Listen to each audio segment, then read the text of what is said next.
Good day to you all.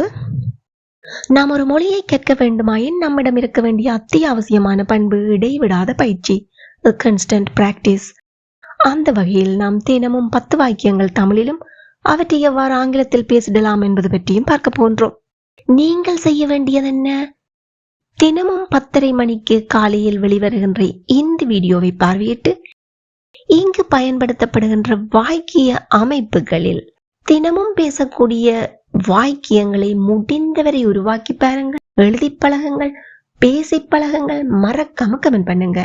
One day you can be fluent in speaking English. If you have any doubts, please do comment. I will help you. Now, let's move on to the video. அவள் தனது சக ஊழியரை அவனுடைய பொய்களை வெளிப்படுத்துவதன் மூலம் பழி வாங்கினாள். பழி வாங்குதல், இதை நாங்க ஆங்கிலத்துல கெட் ஈவன் அப்படின்னு சொல்வோம். எப்படி சொல்வோம்? Get even. எங்கூட சேர்ந்து சொல்லி பாருங்க, கெட் ஈவன். அவள் பழி வாங்கினாள், கடந்த காலத்தை பற்றி சொல்கின்றோம். அப்போ கெட் என்பதனுடைய கடந்த கால வடிவம் என்ன? Very good, got. She got even with her colleague. எப்படி? அவனுடைய பொய்களை வெளிப்படுத்துவதன் மூலம் by exposing அவனுடைய பொய்களை, his lies. She got even with her colleague by exposing his lies. எங்கூட சேர்ந்து சொல்லி பாருங்க, she got even with her colleague by exposing his lies. எனக்கு பழி வாங்குவதில் நம்பிக்கை இல்லை, நான் கடந்து செல்கிறேன். ஏதாவது ஒரு செயலை நாம் செய்கின்றோமாயின் அதன் பயன்பாடு பாசிட்டிவா இருக்க வேணும். இப்ப நாங்க பழி வாங்குறதால அவங்க திருந்திடுவாங்களான்னு நிச்சயம் இல்ல. திருப்பி அவங்களும் என்ன பழி வாங்குறதுக்கு தான் யோசிப்பாங்க. அதனால நான் என்ன செய்யறேன்? பழி வாங்குறதுல நம்பிக்கை இல்லாம அதை கடந்து செல்கிறேன். எனக்கு பழி வாங்குறதில் நம்பிக்கை இல்லை. I don't believe in பழி வாங்குவதில். இங்கு பழி வாங்குதல் என்பதை நாம் ஒரு ஜெரண்டாக பயன்படுத்துகின்றோம், அதாவது தொழிற்பெயராக. அப்போ அதனுடைய ing ஃபார்ம் பயன்படும். Getting even. I don't believe in getting even. நான் என்ன செய்யறேன்? கடந்து செல்கிறேன். I just move on. I don't believe in getting even. I just move on. எல்லாரும் வாய்விட்டு சத்தமா சொல்லி பாருங்க.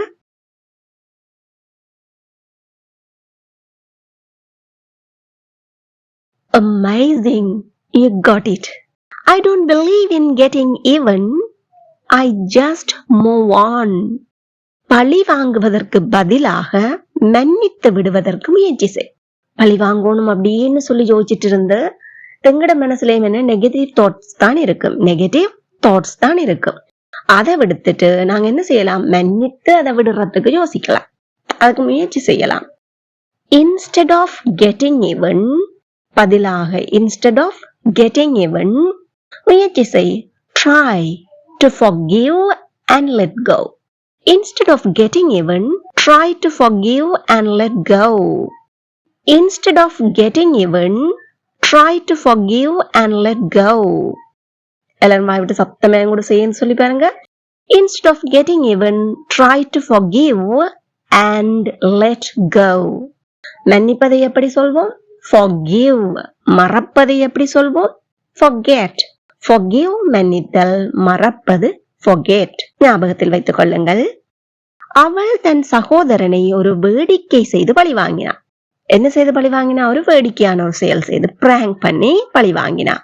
She got even by playing a prank on her brother. She got even by playing a prank on her brother. Again, she got even by playing a prank on her brother. வாழ்க்கையை துரோகம் செய்தவர்களை பழி வாங்குவதில் செலவிடாதே. நம்முடைய வாழ்க்கை பாதையில் பல பேர் நம்மளுக்கு துரோகங்களை செய்யலாம். அப்படி செய்தவர்கள் ஒவ்வொருவரையும் கணிப்பிட்டு அவர்களையெல்லாம் நாம் பழி வாங்க வேண்டும் என்ற சிந்தனையோடு எங்கட வாழ்க்கைய போக்காட்டினா வாழ்வதிலேயே அர்த்தம் இல்லாம போயிடும். அப்ப என்ன சொல்றோம்? பழி வாங்குவதில் செலவிடாதே. யாரை? துரோகம் செய்தவர்களை. இது எப்படி ஆங்கிலத்துல சொல்லலாம்? துரோகம் செய்தவர்களை, the people who betrayed. யாரை? உன்னை. the people who betrayed you. என்றவாறு சொல்வோம். மிகுதியை நீங்களே கமெண்ட் பண்ணுங்க.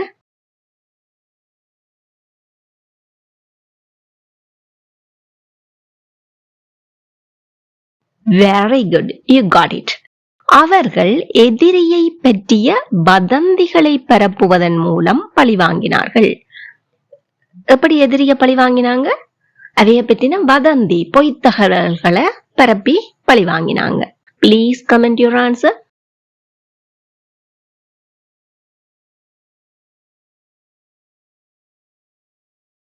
Amazing, you got it. அவள் தன்னை விட குறைவாக சம்பாதிப்பவர்களை பரிகாசமாக பார்க்கிறாள் அல்லது பரிகாசம் செய்கிறாள். இவ்வாறாக ஒருவரை குறைத்து மதிப்பிடல், பரிகாசமாக பார்த்தல், பரிகசித்தல், அவமதித்தல், இதையெல்லாம் தெரிவிப்பதற்கு நாங்க ஆங்கிலத்துல லுக் டவுன் ஆன் என்னும் phrase பயன்படுத்துவோம். எப்படி சொல்வோம்? Look down on. அப்போ இங்கு அவள் தன்னை விட குறைவாக சம்பாதிப்பவர்களை பரிகாசமாக பார்க்கிறாள். அவள், she என்பது third person singular subject, பேசப்படுகின்ற ஒருமை எழுவா.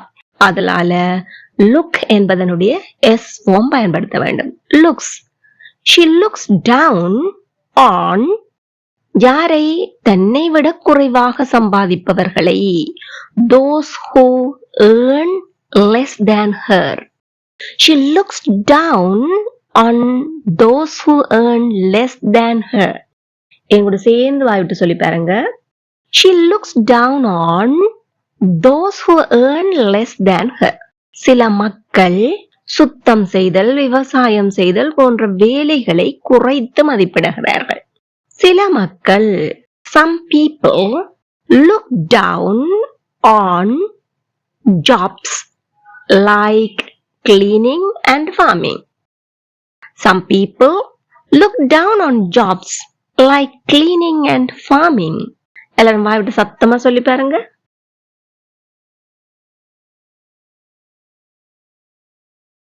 Splendid. Some people look down on jobs like cleaning and farming. நாம் மற்றவர்களை அவர்களின் தோற்றத்தை வைத்து குறைத்து மதிப்பிடவே கூடாது. அப்படி மதிப்பது ஒரு தவறான செயல். மதிப்பிடவே கூடாது. ஆங்கிலத்தில் எப்படி சொல்லலாம்? We should never look down on others based on their appearance. Again, we should never look down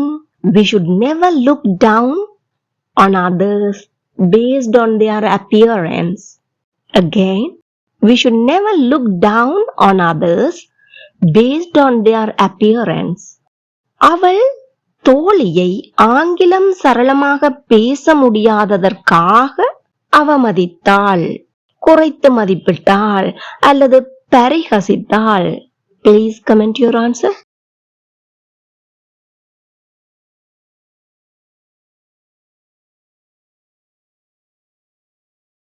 Splendid, you got it.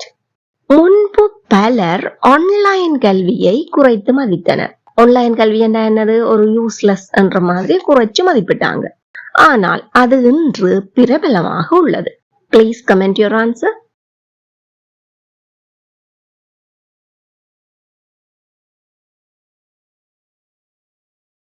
Wow, great, you got it.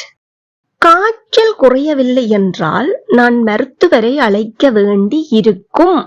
அதாவது ஏதோ ஒரு கட்டாயத்தின் நிமித்தம் எதிர்காலத்தில், அதாவது இனி வரும் காலத்தில் நாம் ஒரு செயலை செய்ய வேண்டி இருக்கும் என்பதை வெளிப்படுத்துவதற்கு நாம் will have to plus be1 என்னும் வடிவத்தை பயன்படுத்துவோம்.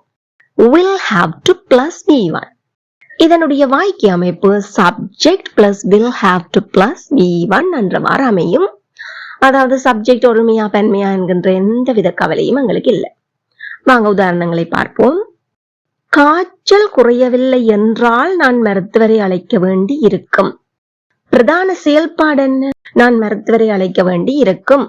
பிரதான செயல் I will have to call the doctor. எப்போது? காய்ச்சல் குறையவில்லை என்றால். if the fever doesn't go down. I will have to call the doctor if the fever doesn't go down. எங்கூட சேர்ந்து சொல்லி பாருங்க. I will have to call the doctor if the fever doesn't go down. எல்லாரும் வாய்விட்டு சத்தமா சொல்லி பாருங்க. Superb. I will have to call the doctor if the fever doesn't go down. நீ பள்ளிக்கு செல்ல சீருடை அணிய வேண்டி இருக்கு. சின்ன பிள்ளைகள் உங்களுக்கு தெரியும், தாங்க இப்ப பள்ளிக்கூடம் போவோம்னு சொல்லி ஆசையா கேட்டுட்டே இருப்பாங்க. அப்ப நாங்க என்ன சொல்றோம், நீ பள்ளிக்கு செல்ல வேண்டி இருக்கே கேளடி, நீ பள்ளிக்கு செல்ல சீருடை அணிய வேண்டி இருக்கும். You will have to wear a uniform to school. You will have to wear a uniform to school. எங்கூட சேர்ந்து சொல்லுங்க. You will have to wear a uniform to school. மழை பெய்தால் நாம் பயணத்தை ரத்து செய்ய வேண்டி இருக்கும். இங்க பிரதான செயல் என்ன? நாம் பயணத்தை ரத்து செய்ய வேண்டி இருக்கும். We will have to cancel the trip. We will have to cancel the trip. எப்போது? If it rains. மழை பெய்தால். If it rains. அவள் ஆரோக்கியமாக இருக்க தினமும் உடற்பயிற்சி செய்ய வேண்டி இருக்கும். Please comment your answer.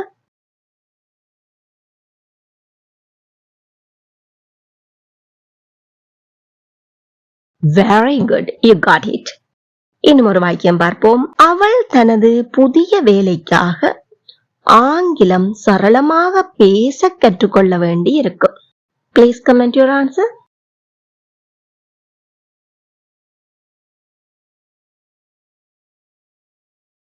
Amazing. You really did it. இப்போது நீங்கள் செய்ய வேண்டியது என்ன?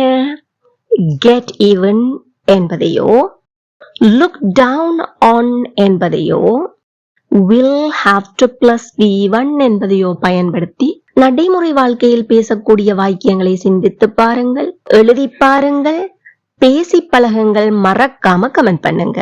Then it will be a great help for other viewers, and if you have any doubts or mistakes, definitely I will help you. இந்த video உங்களுக்கு மிகவும் பயனுள்ளதாக இருந்திருக்கும் என நம்புகிறேன். மறக்காம ஒரு லைக் பண்ணிட்டு முடிந்தவரை அனைவருடனும் ஷேர் பண்ணிக்கொள்ளுங்க. இதே போல மேலும் பல பயனுள்ள வீடியோக்களை பார்வையிட இந்த சேனலை இப்பவே சப்ஸ்கிரைப் பண்ணி அருகே உள்ள பெல் ஐக்கனையும் அழுத்தி கூடவே ஆல் என்கின்ற ஆப்ஷனையும் select பண்ணிக்கொள்ளுங்கள். Thank you for watching.